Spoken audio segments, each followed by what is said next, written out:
जैसे कि last episode में हमने देखा कि जियान ने स्नेक की मदद से मंकी को हरा दिया था, लेकिन स्नेक की बार क्योंकि कंप्रेस हो गई थी, इसलिए क्वीन मेड्यूसा बाहर आ गई और वो याओ लाओ को देखकर कहती है कि मुझे काफी समय से लग रहा था कि कोई तो शक्तिशाली फोर्स जियान के पीछे है, और अब समझ में आया कि ये तो एक सोल बॉडी है। जिस पर याओ लाओ कहता है कि मुझे भी तुम्हारी सिचुएशन के बारे में पता है, हालांकि मैं सिर्फ एक सोल हूँ, लेकिन अगर तुम सच में मुझसे लड़ोगी तो तुम मुंह की खाओगी।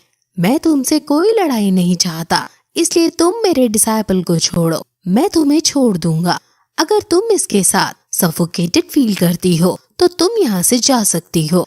मेड्यूसा कहती है कि हमने एक डील की थी जिसमें मैंने तुम्हें युनचैन से गार्ड किया था और उसके बदले में तुम्हें मेल्टिंग पोशन बनाकर देना था, लेकिन शायद तुम अपने प्रॉमिस को पूरी तरह से भूल गए हो। कितने झूठे हो तुम्हारा आखिर क्या यूज फिर? तुम्हें तो मुझे मार देना चाहिए। याओ लाओ कहता है कि अगर तुम जान से मारने की धमकी ना देती तो भी जियान खुशी खुशी तुम्हारे लिए मेडिसिनल इंग्रेडिएंट्स ढूंढने की पूरी कोशिश करता, लेकिन परिस्थितियां ही ऐसी हैं कि वो चाहकर भी अभी कुछ नहीं कर सकता। चलो, लेकिन अब मैं तुमसे प्रॉमिस करता हूँ कि 1 साल बाद मैं तुम्हें मेल्टिंग पिल बना कर दूंगा और बदले में तुम अब 1 साल के लिए मेरे डिसाइपल जियान की बॉडीगार्ड बनकर रहोगी। मेड्यूसा कहती है कि मिस्टी क्लाउड सेक्ट में मैंने जियान के साथ एग्रीमेंट किया था जो इसने तोड़ दिया, तो भला अब मैं वैसा ही एक एग्रीमेंट तुम्हारे साथ क्यों करूं? जिस पर याओ लाओ कहता है कि दोनों पार्टीज ने ही एग्रीमेंट को तोड़ा था। जिस पर मेड्यूसा कहती है कि आखिर मैं बॉडीगार्ड बनूंगी किसी का? तुमने ये सोच भी कैसे लिया? तुम बस मुझे मेल्टिंग पोशन का प्रिस्क्रिप्शन दो और मैं किसी और से ये पिल बनवा लूंगी। याओ लाओ कहता है कि ये प्रिस्क्रिप्शन बनाने के लिए जियान ने काफी मेहनत की है, आखिर ये मैं तुम्हें कैसे दे दूं? मेड्यूसा को गुस्सा आ जाता है और वो जियान पर हमला कर देती है और याओ लाओ भी उस पर हमला कर देता है और दोनों की बार एक दूसरे से टकराने लगती है और दोनों ही एक दूसरे को पीछे हटाने की कोशिश करने लगते हैं, लेकिन कोई पीछे नहीं हटता। लेकिन थोड़े समय बाद क्वीन मेड्यूसा थक जाती है और स्नेक भी बाहर आने की कोशिश करने लगता है, जिससे मेड्यूसा भी कमजोर पड़ जाती है और वो समझ जाती है कि अभी वो जियान को नहीं मार सकती है, इसलिए वो ना चाहते हुए भी कह देती है कि मुझे तुम्हारी शर्त मंजूर है। मैं इस चूहे की 1 साल तक रक्षा करूंगी, लेकिन बदले में मैं 1 साल बाद तुम्हें मुझे मेल्टिंग पोशन देना होगा, और अगर 1 साल बाद तुमने मना किया तो चाहे स्नेक भी मुझे रोकने की कोशिश क्यों ना करे, तुम्हें काफी ज्यादा लॉस से गुजरना होगा। याओ लाओ कहता है कि इसकी नौबत नहीं आएगी और फिर से क्वीन मेड्यूसा स्नेक में कन्वर्ट हो जाती है। याओ लाओ फिर जियान से कहता है कि बेशक क्वीन मेड्यूसा कोल्ड और हार्टलेस है, लेकिन उसका सेल्फ एस्टीम काफी स्ट्रांग है और वो अपना प्रॉमिस जरूर निभाएगी। अब जियान टीचर से उसे बचाने के लिए धन्यवाद बोलता है और अर्थ को मिल्क को लेने के लिए तैयार हो जाता है। इसकी एनर्जी बहुत ज्यादा है, इसलिए जियान इसे मुंह से सीधे ही धारण नहीं कर सकता है, इसलिए इसे तुम्हें मैरो को वॉश करने और बोन को रिफाइन करने वाले मेथड से ही लेना होगा। जियान एक तालाब में है और याओ लाओ उसकी कुछ बूंद पानी में गिरते हैं और वो साथ में कुछ एडिशनल हर्ब्स भी डालते हैं और जियान उन सभी को एब्जॉर्ब करने लगता है और याओ लाओ के अकॉर्डिंग उनको अपनी बॉडी में रिफाइन करने लगता है। उसके अंदर से अलग अलग रंग की लाइट निकलने लगती है और वो कल्टीवेट करने लगता है। उसे काफी ज्यादा पेन होने लगता है, फिर भी वो ये सब सहन कर रहा है। वो दर्द के मारे अपने दांत पीस लेता है और बहुत ज्यादा कष्ट सहने लगता है। उसे अपना पास्ट याद आने लगता है कि कैसे उसके पापा उसके लिए अपने भाइयों से दुश्मनी मोल ले लिए थे और कैसे जी जूनियर के पीछे जो एक बड़ी फोर्स है, जियान को उसे उससे बचाना है। वो फिर फाइनली दर्द को सहन करके 2 लेवल से प्रमोट हो जाता है और ये देखकर याओ लाओ भी हैरान हो जाते हैं। अब जियान फाइनली प्रमोट होकर वापस पैनमेंग के पास टार के अंदर जाने लगता है। वहीं दूसरी तरफ हाओ और व्हाइट शाह का लीडर आपस में लड़ रहे हैं और उनके बीच किसी तरह की फाइटिंग मैच चल रही है, जिसमें लीडर वू हाओ पर भारी पड़ रहा है और ये देखकर हो जिया और हेयर स्टाइल चेंज की हुई जी जूनियर भी दिखती है।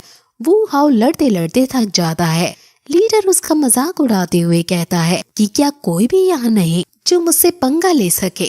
वो तुम्हारा जियान कहाँ गया? क्या मुसीबत के समय वो डर कर भाग गया जो अभी तक मुझसे लड़ने नहीं आ रहा?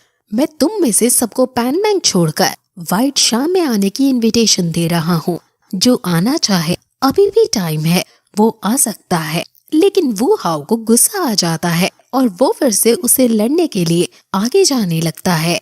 वहीं हैन यू और उसके बॉडीगार्ड वगैरह भी वहाँ थे और वो 6 महीने में ही पैन मैन को इतना ग्रो करते हुए देखकर काफी खुश हैं।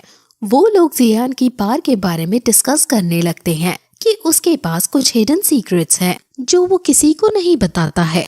वही वू हाओ का लड़ते लड़ते खून निकलने लगता है।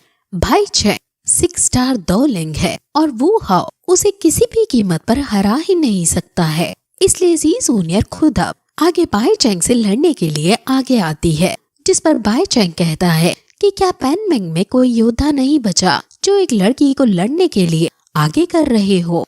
क्या जियान, वो जो अपने आप में बाहुबली बनता डोलता था, कहाँ गया वो आखिर? क्या तुम्हें लड़की होकर मुझसे डर नहीं लगता? जी जूनियर उसकी बकवास को नजरअंदाज करते कहती है कि जियान के पास तुम जैसे छोटे मोटे गुंडों से लड़ने का टाइम नहीं है। जी जूनियर अपनी फ्लेम बाहर निकालती है और उससे लड़ने को तैयार हो जाती है।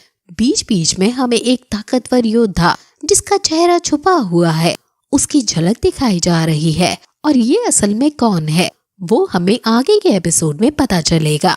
अब जी जूनियर उस पर हमला करने के लिए आगे बढ़ती है और बाई चैंग भी उस पर काउंटर अटैक करने को आगे बढ़ता है और वो दोनों आपस में टकराने ही वाले थे कि तभी जियान वहां आकर बाई चैंग को किक मार के जी जूनियर को अपनी बाहों में ले लेता है और उसकी एंट्री देखने लायक है। जियान बाई चैंग से कहता है कि तुम्हारा अहंकार तुम्हारी बुद्धि पर हावी हो गया है, जो एक लड़की से लड़ने के लिए आगे आ गए। है हिम्मत तो मुझसे अपने खिलौनों को आजमाओ। जी जूनियर जियान को बता देती है कि बाई चैंग ने क्या क्या बुरा बोला है और अब जियान को भी काफी गुस्सा आ जाता है। जी जूनियर वापस अपने दोस्तों के पास चली जाती है और जियान अपनी तलवार को निकालता है और उन्हें समझ आ जाता है कि ये फाइटिंग स्पिरिट पर पहुंच गया है। और ये देखकर सब हैरान हैं क्योंकि 15 से भी कम दिनों में ये प्रमोट होकर आ गया है और ये सब अर्थ कोर मिल्क का कमाल है। लेकिन अभी भी बाई चैंग और जियान के बीच 6 स्टार का गैप है, यानी अगर बाई चैंग 9 स्टार पर है तो जियान 3rd स्टार पर है, सेम लेवल की। अगर आपको स्टार्स लेवल में दिक्कत आ रही है समझने में तो कमेंट बॉक्स में बता देना, हम एक सेपरेट वीडियो इनको समझाने की ले आएंगे।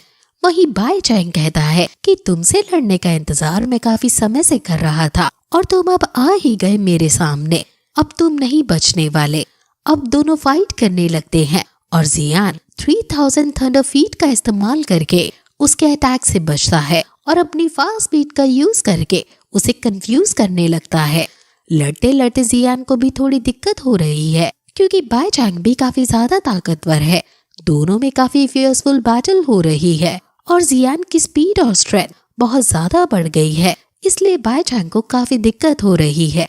दोनों ही एक दूसरे पर भारी पड़ रहे हैं, इसलिए ये दोनों ही काफी ज्यादा थक गए हैं।